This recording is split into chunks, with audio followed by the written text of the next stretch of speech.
Hi, my name is Ahmed. I come from the glorious country of Iraq, and I'm a born Muslim. My problem is that I practiced Islam when I was. Brother, first we request questions from the non-Muslims. Once all the questions from non-Muslims are over, inshallah, we'll give you a chance.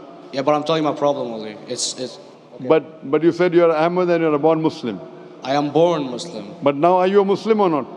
I'm agnostic. Oh, so now you have left the religion of Islam. Yeah, I'm confused. Okay, fine. If you have left the religion of Islam, you can ask the question, brother. Okay.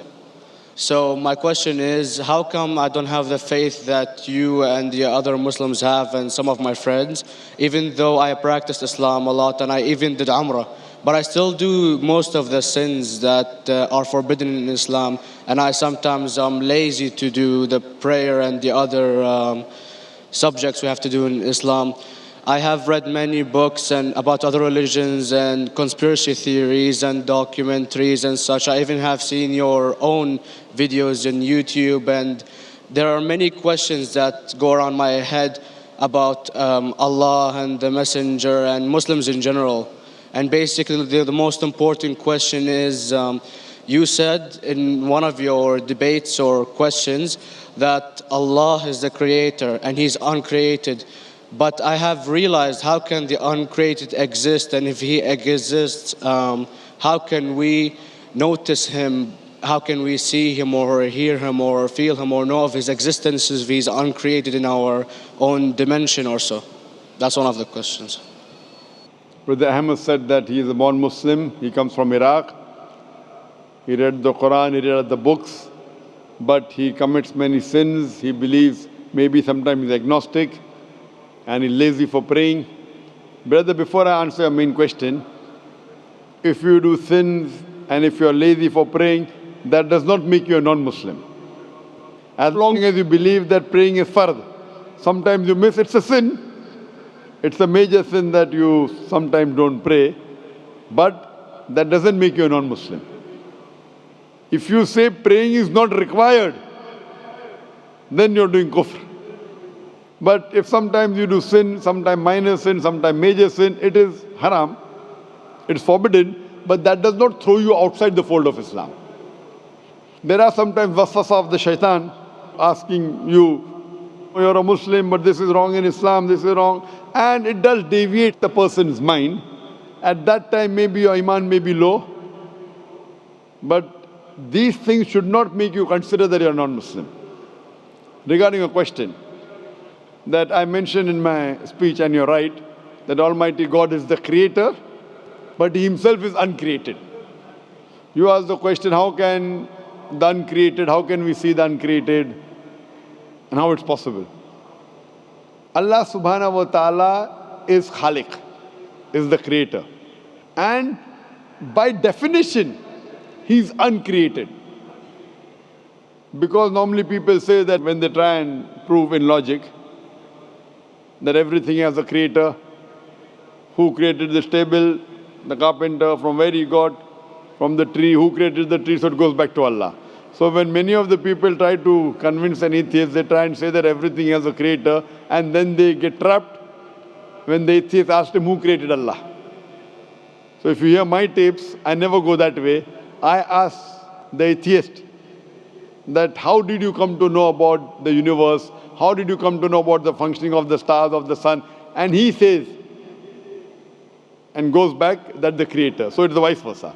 So if you know how to deal with logic, you don't trip over this problem with the atheist trap, the Muslims or the believers, by saying who created Allah. By definition, Allah is uncreated. And if you ask the question, who created Allah? If you have heard my tapes, I give the reply. That suppose a person comes and says that my brother John. Yeah, I know, I saw that, I heard that's funny, but I mean, how does he exist if he's uncreated? Not that is Allah. Yeah. That's the difference between you and Allah. How does he exist means he was existing. He doesn't have a beginning. You and I have a beginning, that's human being. So that is the difference between us and Allah. You can't say that Allah has to be like us. If Allah is like you and me, why should we worship Him? I see, but have you heard of the phenomenon, the Big Brother? used by various orders and political agendas to control the people and such by implementing it into multiple gods. And then later on, it became a monotheistic religions all over the world to make it easier for Big the Brother, people to. sorry, I've never heard of the religion Big Brother. It's not a religion. It's like a theory, an idea, basically. For What does it example, say? yes. What does this idea say? What does it say? Is that when you have a big brother, it's easier for you to live life.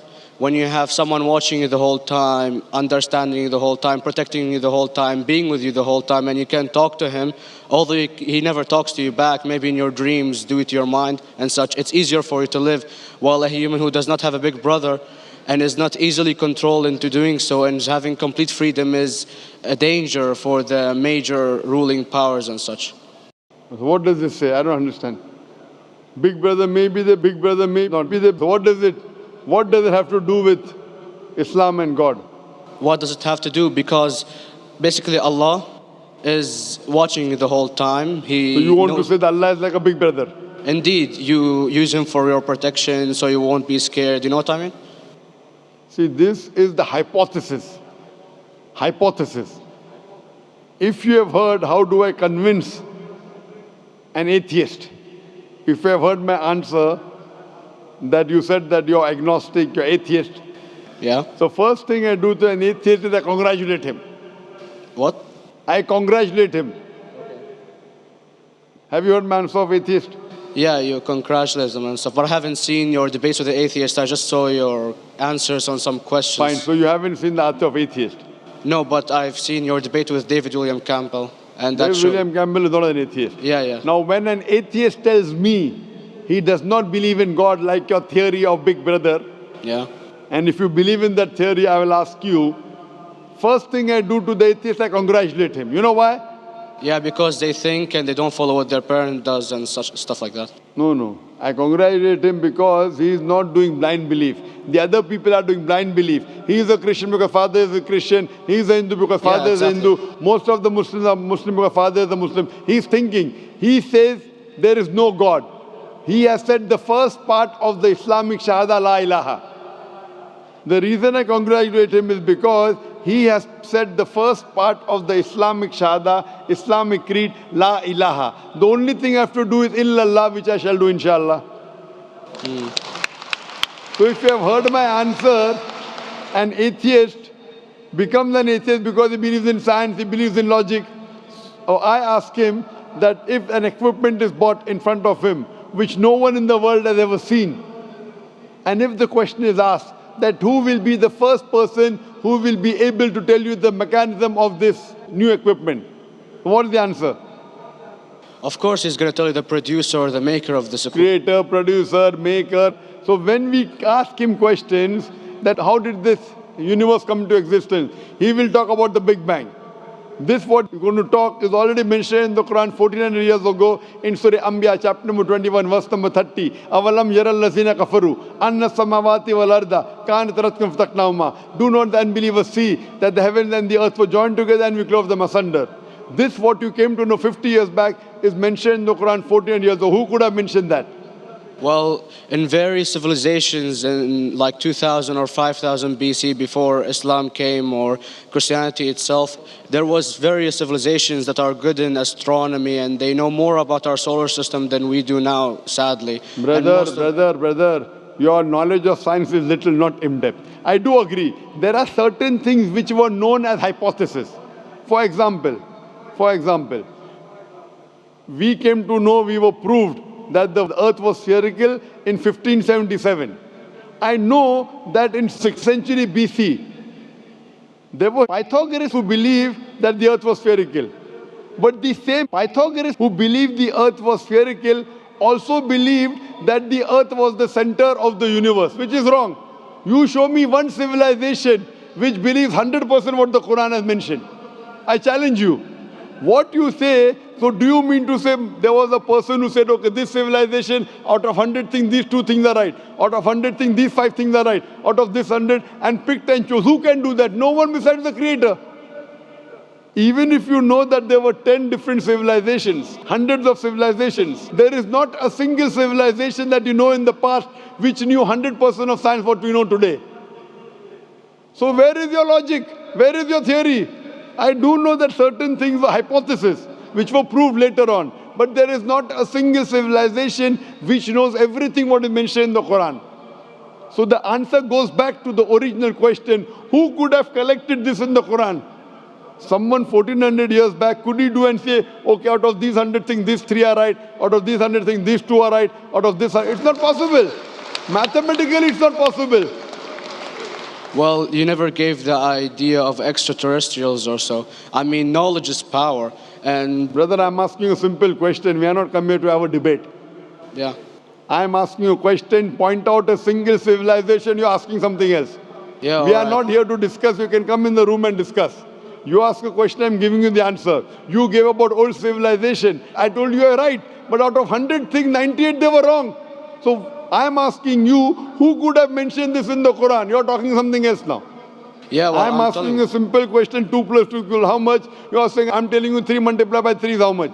I'm asking a name, you're telling that where do you live? I'm asking a simple question, name me a single civilization which has everything what was mentioned in the Quran. Do you know of any or not? Yes or no? Well, not everything, of course. Even not 10%. Why? Babylon knows of most of the planets and such. Planet is not the only thing mentioned in the Quran. There are 1,000 things mentioned in the Quran. To say what 1,000 things are mentioned in the Quran, 10% would be equal to 100 things. Did Babylonian civilization knew about 100 things mentioned in the Quran? No, because they You don't cannot. have the They knew 5 or 6 things. In percentage wise, very small. So, of course. Who can be the author of the Quran besides the creator to know what is right, what is wrong? Today science has established the hypothesis mentioned by Babylonian so many centuries back is today proven. So these were hypotheses in the past, which out of them many have been rejected, some have been accepted. So to collect all which is 100% correct has to be from the creator and no one else. Hope that answers the question. Yeah.